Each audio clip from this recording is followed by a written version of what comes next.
pushing 30. I was generous. You probably at least pushing 80. What's up, guys? That guy with a pencil here. Fun fact, I do mean to have it on me and keep it on me at all times. So, fun fact. Yeah. You know what time it is. I know what time it is. We know what time it is. It's Ichi the Witch time. It's peak every week. And I'm excited with the appearance of the evil witch. Chikaputo? Chikapusho?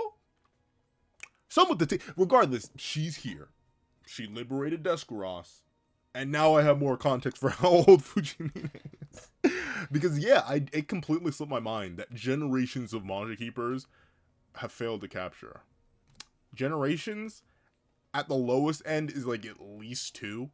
Because just plurality. It's probably 3, could be as many as like 5. Right? Or even more. And this is a magical universe. So yeah, sure, she may look extremely young. But that doesn't mean she's not pulling a Tsunade. And honestly, her being an ancient evil, quote unquote, probably not like ancient, but like just an older evil, contrasts her even more to Ichi as our young, new age upstart witch even more. So I'm very, very excited to see how this goes down in chapter 86 of Ichi the Witch of the Sky, which is known as Crossing the Line. So let's not waste more time and let's hop right into it. Now, an older woman voice. I can do that, but it's just, I feel like it won't match Chikapucho. I keep trying to, like, Puchify her name. Let's see. No need to go. I said I could do it and immediately fails. No need to go rushing off to your death, kid. Silver hair. Purple dress. Parasols. Purple. See, this is why Manga is confused. I would not, once again, though, I think my brain will automatically, it's very strange to me. For the longest time, I registered Uraraka as blonde.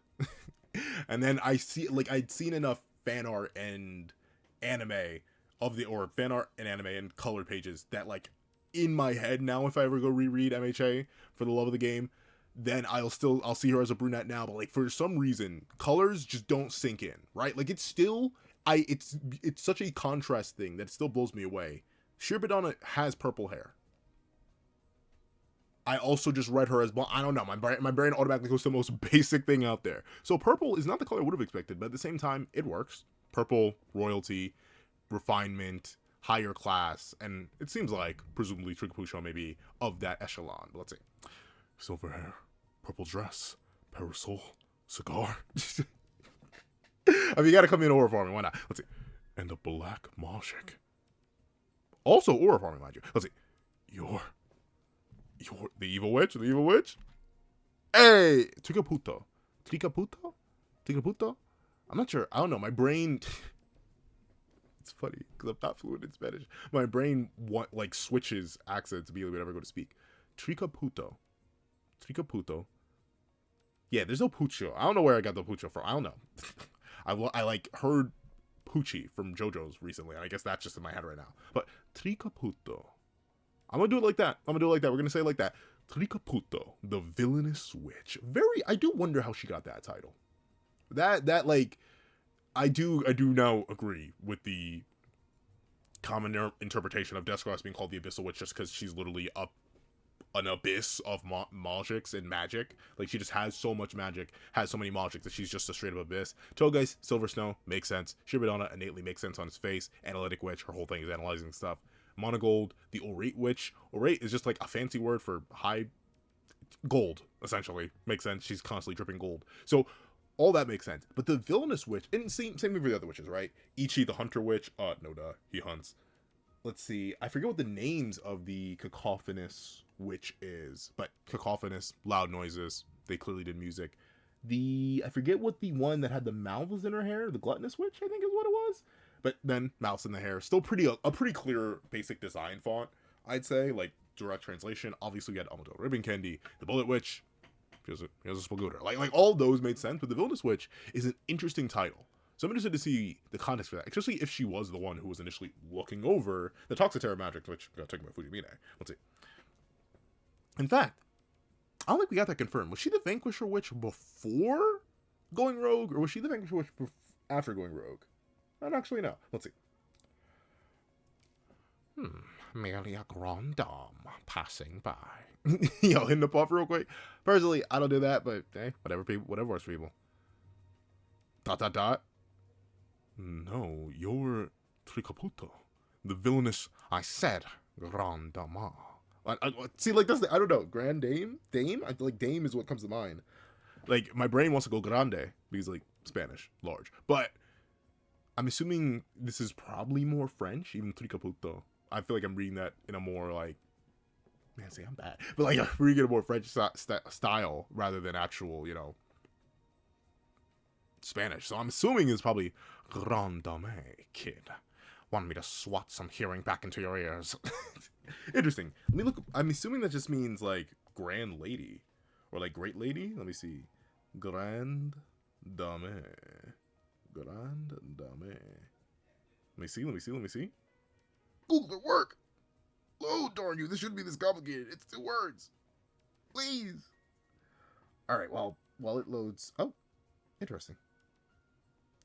Grande Dame. Yeah, so it is. French for great lady. Alright, so alright. Refers to a highly respected, dignified woman of advanced age who holds a prominent or influential position in specific fields, society, or the arts. That definitely is what she is, considering she's one of the, what, 8 witches? Like, the more and more I think about it, it's insane that Ichi was immediately promoted to a witch. We'll see. But still, yeah, also, for her to know that title and to be adamant to call her by it, why is she the villainous witch? Let's see. Want me to swat some hearing back into your ears? Probably not. Besides, if you're talking villains, you mean women more like her. And that, I love how, for the instant, he was, like, shocked by her appearance, but the second he's redirected back to Fujimine, he literally jolts back into reality for a moment. But at the same time, I do understand, like, where he was going and what was initially about to happen to him. Yeah. Something as insane as one of your opponents getting blitzed and a whole bunch of water coming around, and you're essentially, basically accepted, like, low-key, he was ready to die.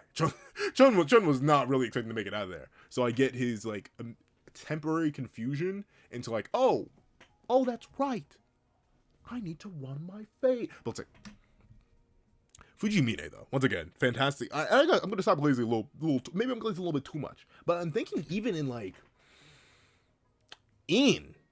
Welcome to Demon School Iruma-kun, I don't think, like, obviously there's one particular character who's coming to mind, but read Iruma-kun if you haven't, and if you've read Iruma-kun, you know which character I'm thinking of. Like, that's meant to be Iruma's main antagonist, right? Like, in both of the series, funnily enough. I was honestly slightly thinking they were going to do something different in the, I haven't read We Are the Main Characters yet, but in the, I'm not sure if I can say the name of it, but the other Iruma-kun that drops monthly, that one, I was kind of expecting it to go slightly different, but no, the character I'm referring to serves the same role.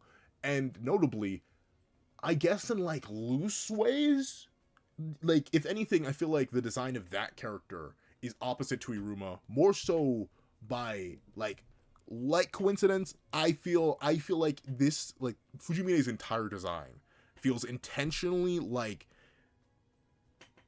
brain Shiro Suzaki sensei and Osamu Nishi sensei sat down and were like, okay, here's Ichi's character palette, here's his design, let's flip it right now. Like, literally take the opposite of everything it is right now. And that's where I feel like Fujimine came from. And the more and more I think about her character, and the more and more, like, details we learn about her, I feel like that fits more and more and more and more. Let's see. It's been far too long, Tricaputo. I looked and looked for you for so long. I must say, I'm not surprised to find you hiding in Mantanel. Still, it's a joy to see you once again. And considering Tricapucho is very likely, oh, you know, yeah, flat out, because these are the scars that were on that woman. Hold on. In fact, I'm gonna do a thing real quick. Let me see, just to absolutely confirm. Let's see. It's probably too many chapters back at this point. Let me see. Let me think. I know it must be done. Hold on. We're going to do this. We're going to do that. We're going to do this. We're going to do that. We're going to do this, probably? Was it 81? Nah, not 81. Let's see. I think this is sort of her introduction? No? I'm trying to think. Chance meetings or fate. That's her introduction chapter. Let me see. Was it 80? Yes, it's chapter 80. Let me see. Woman with 2 marks on her face is what it ends at, right? Yes. Okay, so what I'm referencing here is, as people have pointed out, that I didn't even notice, at least not properly. I think I may have theorized, like, is this a character we've seen? And I didn't really put it together. But this is Tricaputo. And note, Tricaputo here still looks like, at most, maybe 40. That's being extremely ungenerous, realistically. 40, maybe 50. But here's how she looks now. But you can see the two marks that are on, I'm assuming, Tricaputo's face here. Specifically this cut and this cut exactly mirror this cut and this cut. So obviously this has been a while. And that is interesting that she looked everywhere for her and then she couldn't, like, Fujimine couldn't find her, but she was already at the Mangonel, right? Like, that's the whole thing that initially happened here. She was at the Mangonel. So I wonder if Tricaputo, like, went off on a journey or hid or went to refine themselves or something along those lines and then came back to Mangonel. And that's why when Fujimine was looking for her, couldn't find her. But obviously Fujimine here looks exactly the same as she does now. Meanwhile, Tricaputo has visibly aged. I don't think it's from any sort of poison. I think it's just like a natural aging process. Meanwhile, Fujimine has likely either halted hers through some means of magic and or is actively maintaining, very akin to Tsunade, actively maintaining a younger appearance through magic again. Let's see. Still, it's a joy to see you once again. Her attitude suddenly turned polite.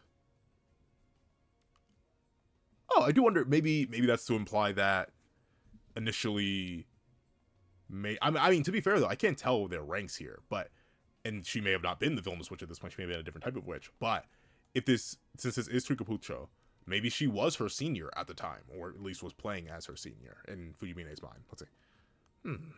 Indulging in nostalgia, Fine. But quit talking like you know what manners are, you crusty old witch. Yeah, okay, so she is older. She's just actively maintaining a younger appearance. Honestly, like I said, I like that. And honestly, I'm interested to see what her... I mean, I don't think we ever really get a glimpse of what Tsunade is actually supposed to look like for her age when she's not maintaining the jutsu. Kishimoto goes out of his way, and they keep it in the anime where, like, I think you see a slightly aged up her torso at most, and then you don't actually see what she looks like. But considering Tsunade, while a major character, is more so a supporting character in Naruto, with Fujimine being set up as, like, our main opposing character to Ichi on the human side, I feel like we're eventually going to see what her design is really like, or what she would look like if she wasn't able to maintain her magic anymore. But I am assuming she's maintaining magic. Maybe it's just a physiology thing, but there's a world of magic, probably magic. Let's see. You crusty old witch. I see you're as bashful as always. It feels like only yesterday that we'd banter like this all day. Come with me, Tricaputo. We'll spend endless days of amusement and delight together.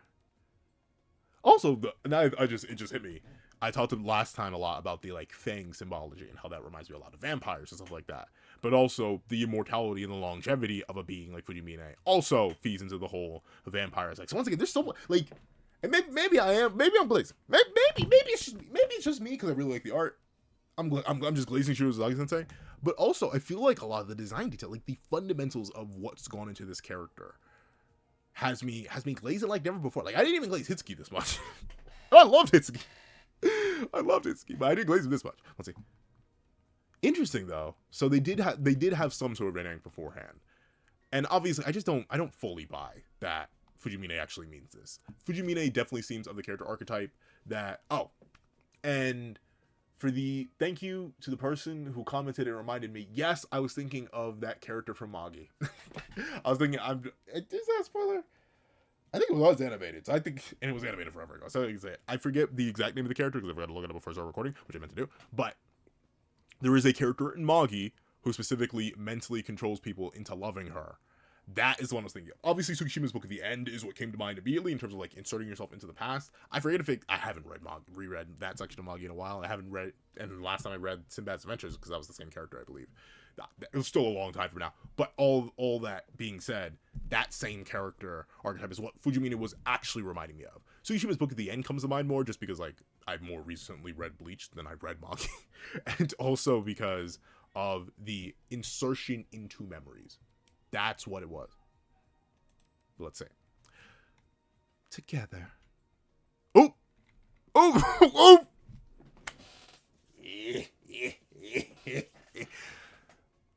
Tapping her up is kind of crazy like that, but path, let's see. Okay, I guess we could start as acquaintances. Interesting. A solid jab, solid jab.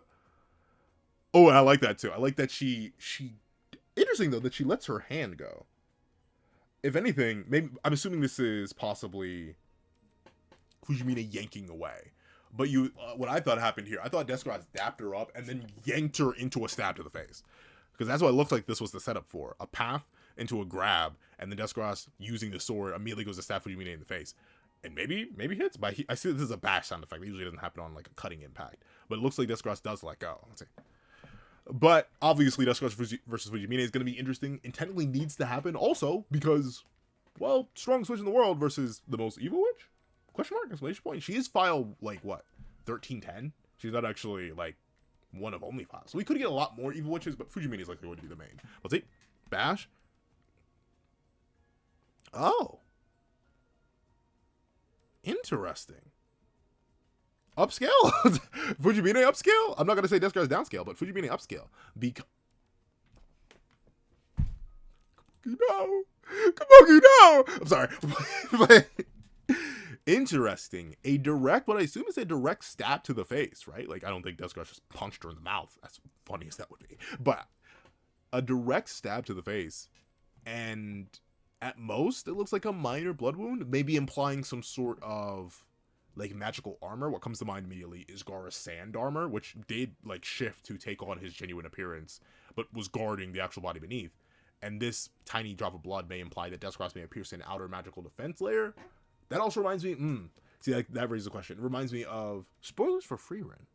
It isn't animated yet. I won't go into it, but there's a character in Freerin who's also known to just have, like, such dumb, stupid, thick magic defense that, like, actually interacting with him through that magic defense is really, really annoying. Could be the same case for Fujimine, where even if it isn't, like, a false skin, like the sand armor that Gaara used in part 1, and I think maybe in part 2, very specifically, this impact right here, there is a layer of magic, maybe that's visually imperceptible, but that's thick enough to actually clank a little bit with Descartes' sword. That would also explain the little bit of blood and on a deep wound, and also the bash sound effect, as if Descartes were hitting like a wall rather than, you know, stabbing a person. Let's see.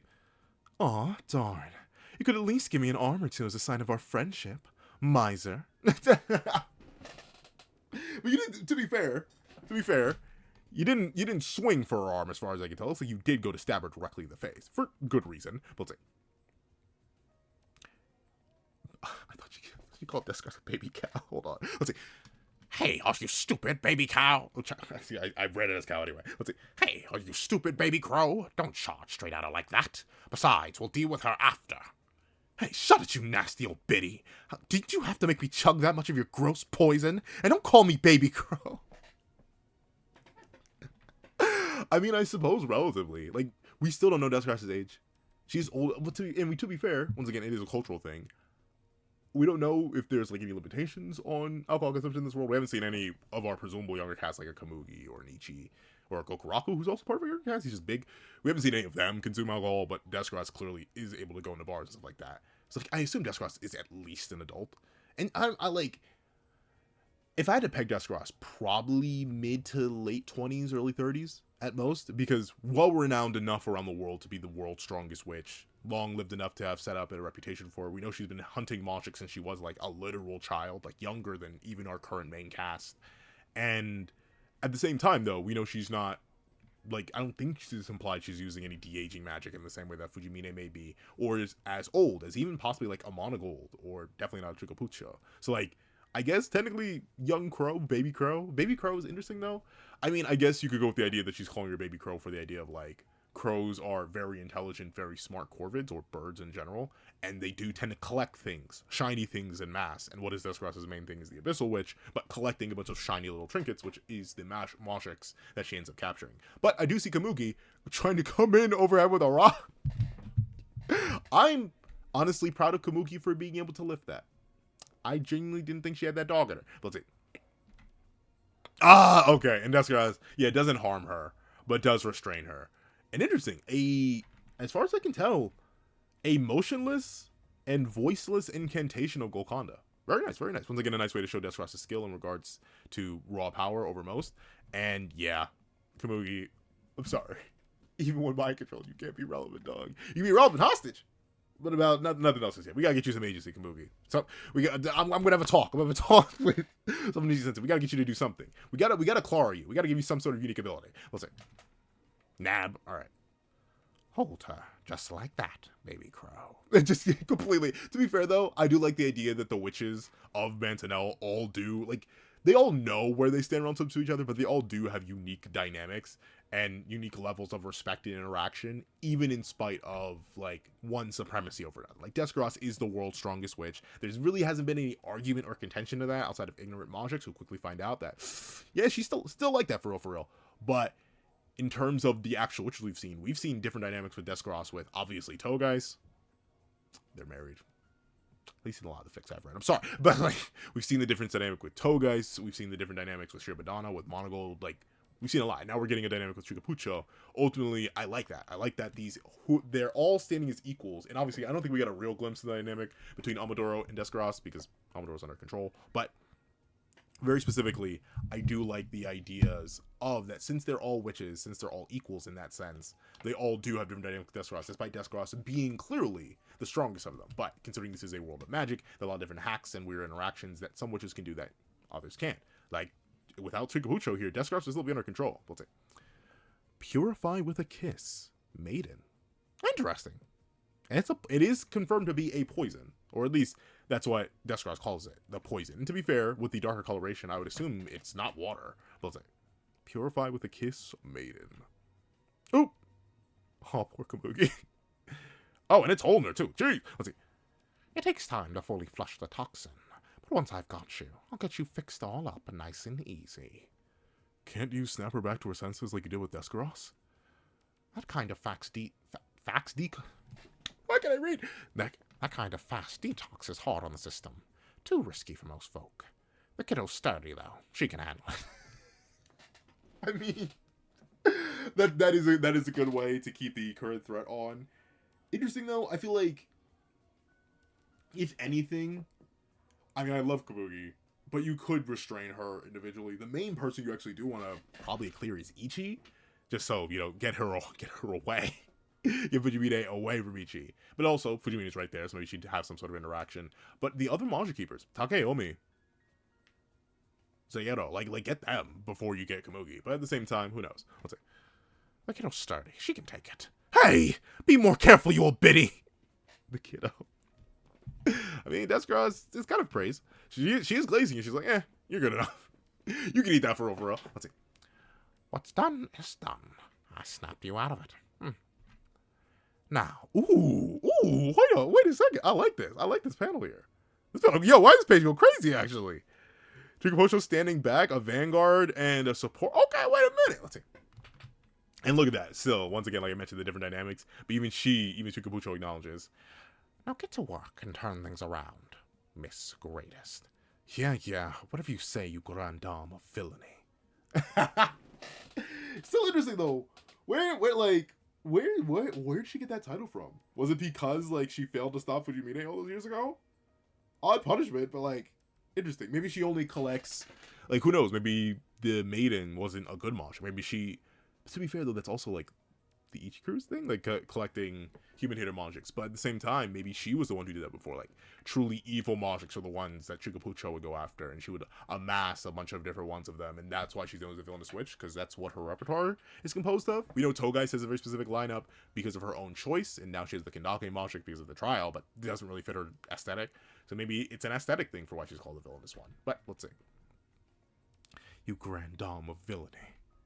Okay, Deskross lunging in. I love this angle, bro. Once again, I don't know. Not both. There's a trio that comes to mind of, like, every single week, they're gonna give me, like, an insane, like, how did you even think? Like, I can somewhat see this.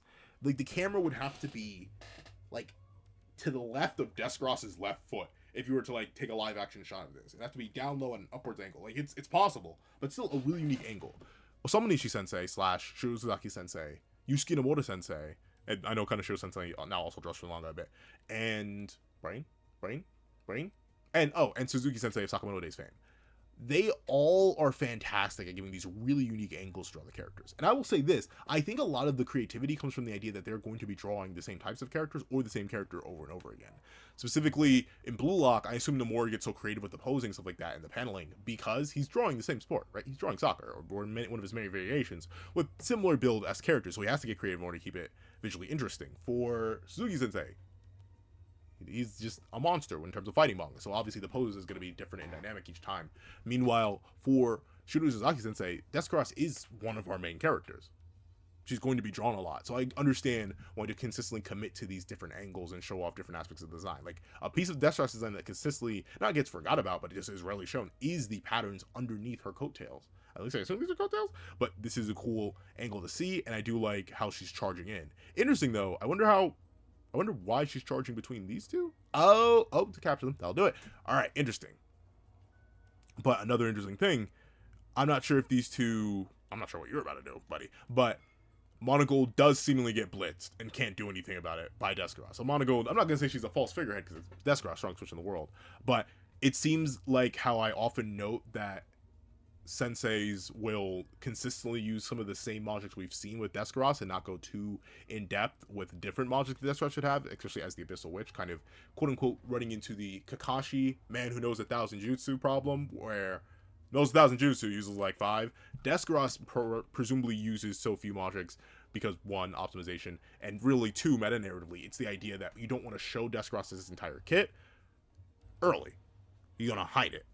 So that's probably it. In the same case here, I'm assuming it's what's applying to Monogold. We probably aren't going to see any magic uses from her. We're not going to see any magics either. We're just going to see her get blitzed. Which does make sense with the narrative established so far. But it would have been nice to see Monogold fight. Because I still think if any character has a death like her, let's say. So an insta-blitz picks up both of them. Both with Golconda, actually. Golconda uses one of their arms, or like both of their arms to restrain God, whose name I don't remember. And Monogold with the tail. Alright, let's see. Ooh, interesting. Gokuraku, though. Yeah. I was about to say I don't really think that he's comp right now for Descaros. But hey, Gokuraku going on the offensive against Descaros. That's something that we didn't actually get. We didn't actually get that. We got kind of close to it. We saw Descaros go on the offensive against Gokuraku when he was initially kidnapping Ichi, but notably wasn't going out there. I don't think he's gonna have to go all out here. But all right, let's see. Gokuraku punches down. There's a pillar of something. Looks like smoke-esque. And I just see a bell ringing. Ching. Darn. Okay. That's great. All right. So, Descaros didn't even, once again, well, to be fair, this was off screen, so maybe she did chant Yatsukami. But this is the Thread Dragon that she used all the way back in. Did she not use? Wow, I didn't realize how long it's been. She used this back in his introduction arc, back against Bokjum's, like, physical manifestation of malice that essentially Descaros had to fight in order to get her out of the battle with Ichi. So, interesting. We haven't seen Yatsukami in a minute. Oh, I guess technically you also saw Yatsukami in the flashback with Descaros when she was, like, tug-of-warring it in order to tame it or to get control of it. But yeah, Descaros doesn't even need to properly interact with Gokuraku. She simply ties him up and shows off why, yeah, she's still the strongest. And notably, the probable reason she was struggling so much with Hitsugi is just because of the nature of his trial and the sheer length of the trial, and also she was going through a lot. Let's see. Ugh. All right. Hands up. Let's see. Oh, interesting. All right. And that's cool. I like that Iskandar mirrors her. That's I was wondering if she was going to block like, obviously it looked like there was a motion to block or at least summon something, but no, she summons Iskandar, which brings out one of the light spears we've seen them use, or like, I suppose now at this point, light swords, and blocks it. It isn't exactly a perfect mirror for what it looks like. It looks like Descaros is, like, she's guarding like this, right? Like, hold on. Like this. Let me put my hands closer together. She's guarding like this, where she has all of her fingers up. Meanwhile, Iskandar is guarding like this, has 2 fingers up and is supporting the blade. Interesting, though, that the sacred treasures don't immediately negate something like this, right? Obviously, it's probably just because of a mix of Iskandar and Descaros' raw power, but interesting that both can swing on her, and they both swing on her from the same point, and her magic doesn't immediately get negated. Let's see. Alright. Physical exertion. Uh-oh. Oh, darn. She said the fly. Alright. Uh-oh. Yeah, losing control of Desi is going to make this trickier. Whoopsies. So, what to do now? Oh?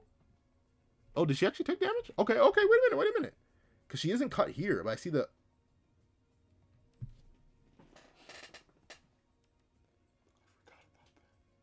Oh, I forgot about that. Oh, yo, and then that's one of the main reasons I'm like, Deskros has a death flag the size of half the world on her shoulder, on her back. But that's right. The binding contract, the pupil mentor contract, I think it was, where if Ichi dies, Deskros dies. Yeah. I think it's a little too early to call that card in, but I do like that it's being acknowledged and remembered. And I guess somehow, some way, and I suppose it does make sense. Gokuraku is presumably implied to be inferior to the Manga Keepers right now, even if he is probably probably like lower end relative to them. But yeah, in a 2v1, especially with the Sacred Treasures presumably absorbing Deskross's magic, and or the realistically just that. It makes sense that they may be able to not initially break through. She can somewhat block both of them, but one of them probably slipped through and actually slashed her top, but notably didn't actually do much damage to her. It looks like it was truly just surface damage, because I don't think Deskros is known to have any. Well, no, she does have a healing spell. She does have Be the Well Partheon, but I think the implication here is that they only got cloth deep and she dodged the rest of it. Let's say. But yeah, Fujimine, being an ancient witch, knows about that ancient outlawed taboo, and to be fair, all the modern witches we saw knew about it too. Let's see. Oh, she's geeking like, oh, where is it? Oh, where is it? Oh, when Desi snapped out of it, the first thing she did was come at me. Is that because there's someone she wants to get back more than anyone else? Ichi chilling there like, I mean, like, my name is... I gotta stop making the same joke, bro. Like, there hasn't been... And to be fair, it's the only one I cover, all right? It's the only one I cover where their name is... Well, Sakamoto days. But he hasn't been in the manga for a little bit. So I don't say this often. But his name is on the manga. But I gotta stop making that joke. Let's see. The first thing she did was come at me. Is that because there's someone she wants to get back more than anyone else? Hey, Ichi. Yeah? He's just so chill. Sitting in the jellyfish. Let's see. Ooh, very interesting. I wonder, like, did they fall from the jellyfish? Why is her hair doing that? I don't know. I mean, like, it makes for a cool visual and it's a good way to fill space. Let's see. Did you and Deskura sign a I said pupil mentor. Mentor-pupil blood contract? Yeah. Really? I still think it's a little bit too early to call that calling card. Also, like, unfortunately, I mean, unless we're doing a... Naruto ever die though? Not really. He was always in like a limbo thing. I was watching one of Malachi's videos earlier. It was like the reincarnation problem, quote unquote. Actually, also, I agree with a lot of the points in that video. I may have to talk about Naruto's reincarnation stuff, how I think it actually makes the narrative better, and doesn't make it worse, because it feeds the whole idea of breaking away from destiny. But that aside, very specifically, the issue with triggering the mentor pupil blood contract death thing on the Ichi side is that kills Ichi. And like, unless we're doing something where like Ichi can die and not immediately release all his magic or something like that, like you'd have to make some weird exception thing. I don't think it's going to be exploited on that end. I think Deskros may be in an effort to protect the contract and protect Ichi specifically.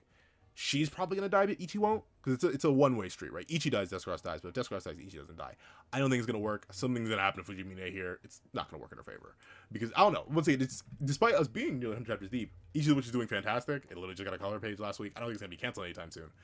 Thankfully, I was, for the first couple weeks, especially after certain manga I really like ended up getting canceled, I was very worried for Ichi the Witch, but I'm not worried too much anymore. It's doing well. But because of that, it's too early to call a card like this. Ichi's not going to die, nor is Deskros. What's it? Really? Oh! Well, look at that. You know what? Funnily enough, I was legit talking all last review about how, like, well, maybe there's going to be some weird, interesting thing. And notably, one of my ASMR pointed this out too, the idea that there could be some really interesting dynamics going on with Ichi's killing intent. And specifically, how it would deal with, like, a loved one, someone like Kamugi, or Gokuraku, or even Deskros, putting somebody in danger because of how auto-reactive it is. And sort of how, just as much as I mentioned that we're building to, like, an almost inverse Chekhov's gun, the idea that there's going to be a point where Ichi refines his control over this, where he doesn't end up triggering his killing intent in a moment where it could be useful. there is this, where technically, by the nature of Fujimina's magic, vanquishing his base memories and inserting yourself into them, it doesn't override what Ichi's base instincts are. Uro himself, when he was in full control of the body, was like, this is just a thing this thing does, man. It took like active thought from Uro, because he's like, I can't break this contract or else I get in trouble. You're gonna get me in trouble. Like he very specifically like, stop it, Descross. I'm gonna have to attack you and then I'm gonna be in trouble. Don't do this. So Ichi's own nature helping protect him here by stabbing Fujimine in the neck. Kind of crazy. That's really, really good. I like that. And still is utilizing it well. Will it work though? Let's see.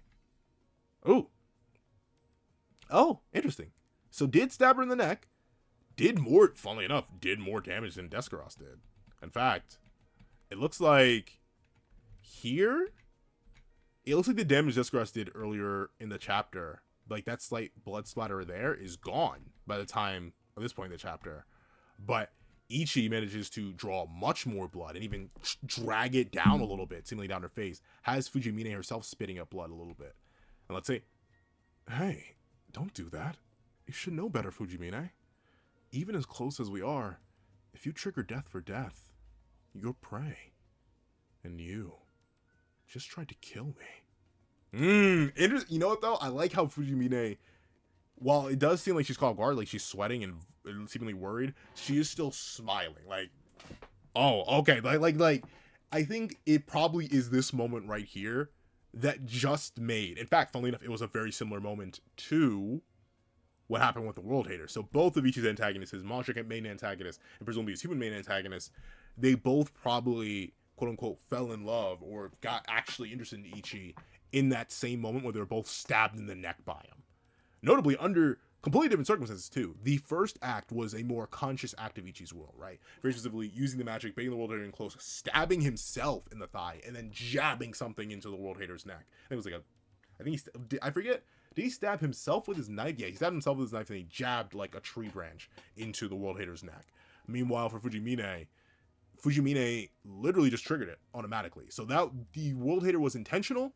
Meanwhile, Fujimine's reaction in her stabbing here is more reactive based on pure nature.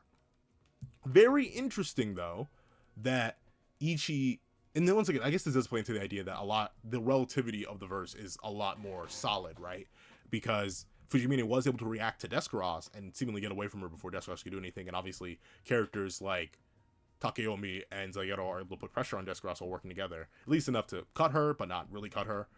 But you see Fujimine, presumably because, well, you could also chalk this up to her simply not expecting this reaction because he doesn't actually know Ichi. She inserts herself into their memories. She was presumably somewhat conscious, or like she was watching the battle where Ichi's bloodlust was mentioned, but presumably she assumed that Ichi was normal and wouldn't, under any circumstances, even if his own life was in danger while he's under control, or believes that they are interconnected like this, would attack somebody like that. Though obviously, this does further build into one of many ASMR's points, where this is probably going to be bad, right? Something's going to happen where Komugi or Gokuraku or Descaros or someone Ichi cares about is going to attack him, and then like he's going to swing back. Obviously, Descaros, it probably won't be Descaros though, because this did happen back in the Kagami arc, but Descaros was there to save Ichi from himself in a way and prevent him from trying to kill Gokuraku. But here in this moment, it actually worked out in his favor. So okay, very, very interesting, dare I say. A W chapter. If you haven't already seen this video, please do me a favor and leave you did this in the comment section down below. I want to thank you so much for watching. Leave a like, share, comment, and subscribe. Make sure that leaves notifications so you don't miss out on any videos that come to the channel. Also, we're going to have a page down below. Use word me for as well as one. Get a month. You get things like exclusive videos, early content, and more. Also, now become a member of the channel for as low as $3 a month to get the same perks and more. So, those perks include live reactions, so there's Suzanne to review, ad variations of all my videos, early ad reactions to my videos, early ad reactions not just to my videos on the main channel, but all my videos on the second channel. That got the actual link in the description down below, and in the card in the upper right hand corner. On top of that, I do a link to my easily down below. Reach out 5 minutes short video, 20 small video, or any means at all. Any support is always greatly appreciated. I want to thank you so much for watching once again, and I hope you guys have a wonderful day. This is that guy with the pencil, writing off.